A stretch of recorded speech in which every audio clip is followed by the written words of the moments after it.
ಕಳೆದ 27 ದಿನಗಳಿಂದ ಬೆಂಗಳೂರಿನ ಕನಕಪುರ ರಸ್ತೆಯಲ್ಲಿ ಸಮತಾ ಸೈನಿಕ ದಳ ಸೇರಿದಂತೆ ಹಲವು ಸಂಘಟನೆಗಳ ನೇತೃತ್ವದಲ್ಲಿ ಅನಿರ್ದಿಷ್ಟಾವಧಿ ಹೋರಾಟ ನಡೆಯುತ್ತಿದೆ.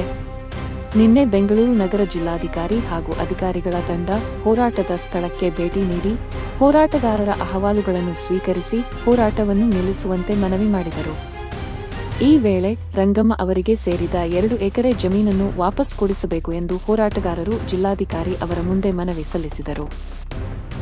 ಕನಕಪುರ ರಸ್ತೆಯಲ್ಲಿರುವ ರವಿಶಂಕರ್ ಗುರೂಜಿ ಅವರ ಆಶ್ರಮದ ಸುತ್ತಮುತ್ತಲಿನ ಜಮೀನುಗಳ ಕುರಿತು ಅಕ್ರಮ ಒತ್ತುವರಿ ಆರೋಪಗಳು ಕೇಳಿಬರುತ್ತಿವೆ.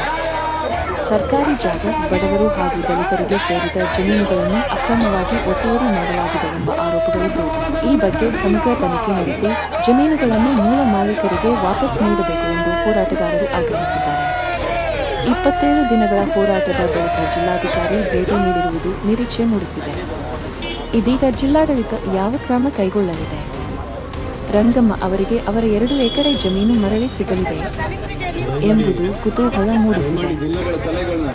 ಸತತವಾಗಿ 27 ದಿನಗಳಿಂದ ನಿರಂತರವಾಗಿ ಒಂದು ಸತ್ಯಾಗ್ರಹ ಒಂದು ಹೋರಾಟವನ್ನು ತಾವು ಅನಿರ್ದಿಷ್ಟವಾಗಿ ಹಮ್ಮಿಕೊಂಡಿರ್ತಕ್ಕಂಥ ವಿಚಾರ ನಮಗೆ ಗೊತ್ತಿರ್ತಕ್ಕಂಥ ವಿಚಾರದಲ್ಲಿ ನಾವು ಈ ಒಂದು ವಿಚಾರಕ್ಕೆ ಒಂದು ಅಂತಿಮವಾಗಿ ಕೆಲವು ವಿಚಾರಗಳನ್ನು ಪ್ರಸ್ತಾಪ ಮಾಡತಕ್ಕಂಥ ಜೊತೆ ಮತ್ತು ಈಗ ತಾನೇ ತಾವುಗಳು ಏನು ಮಾತಾಡಿದ್ದೀರ, ನಮ್ಮ ನಾರಾಯಣವರು ಇರ್ಬೋದು, ನಮ್ಮ ಗೋವಿಂದನವರು ಇರ್ಬೋದು, ಮತ್ತು ನಮ್ಮ ಮುತ್ತಿನವರು ಇರ್ಬೋದು, ಇವುಗಳಲ್ಲಿ ಮಾತಾಡ್ತಕ್ಕಂಥ ವಿಚಾರಗಳನ್ನು ಒಂದು 3 ವಿಚಾರಗಳನ್ನು ಸ್ಪಷ್ಟವಾಗಿ ತಾವು ವಿಚಾರಗಳನ್ನು ಪ್ರಸ್ತಾಪ ಮಾಡಿದ್ದೀರ.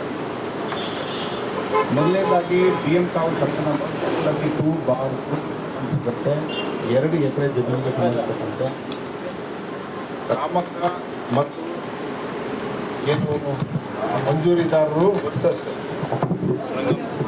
ರಂಗಮ್ಮ ಅವರು ಮತ್ತೆ ಕ್ರಯಕ್ಕೆ ಸಂಬಂಧಿಸಿದಂತೆ ಈಗ PTCL ಅಸಿಸ್ಟೆಂಟ್ ಕಮಿಷನರ್ ಅವರು ಅದನ್ನು ಕನ್ಫರ್ಮ್ ಮಾಡಿದ್ದಾರೆ. PTCL ಕಾಯ್ದೆ ಅಡಿಯಲ್ಲಿ ಮಂಜೂರಾತಿ ಮಾಡಿರ್ತಕ್ಕಂಥ ಕನ್ಫರ್ಮ್ ಮಾಡಿದ್ದಾರೆ. ಅದನ್ನು ಆಯಾ ಪ್ರಶ್ನೆ ಮಾಡಿ ಸ್ಪೆಷಲ್ DC ಹತ್ರ ಪ್ರಕರಣ ನಡೀತಾ ಇದೆ.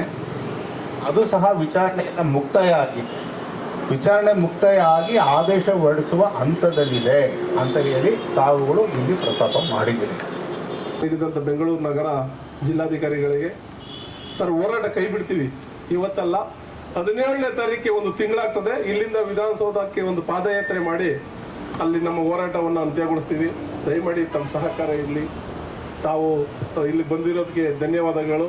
ತಮ್ಮ ತಂಡದೊಡನೆ ಬಂದು ಇಲ್ಲಿನ ಸಮಸ್ಯೆಯನ್ನು ಪಾಲಿಸಿದಿರಿ. ನಿಯಮಾನುಸಾರ ಏನು ಮಾಡಬೇಕು ಕಾನೂನಿನ ಪ್ರಕಾರ ನಾವು ಮಾಡ್ತೀವಿ ಅಂತ ಹೇಳಿದ್ದೀವಿ.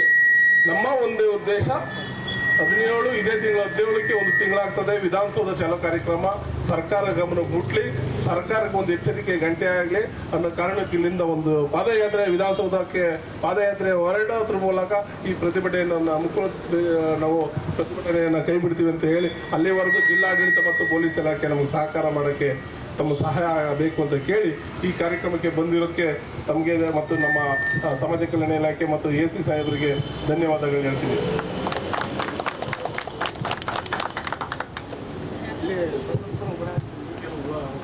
ಮಾಡಬೇಕು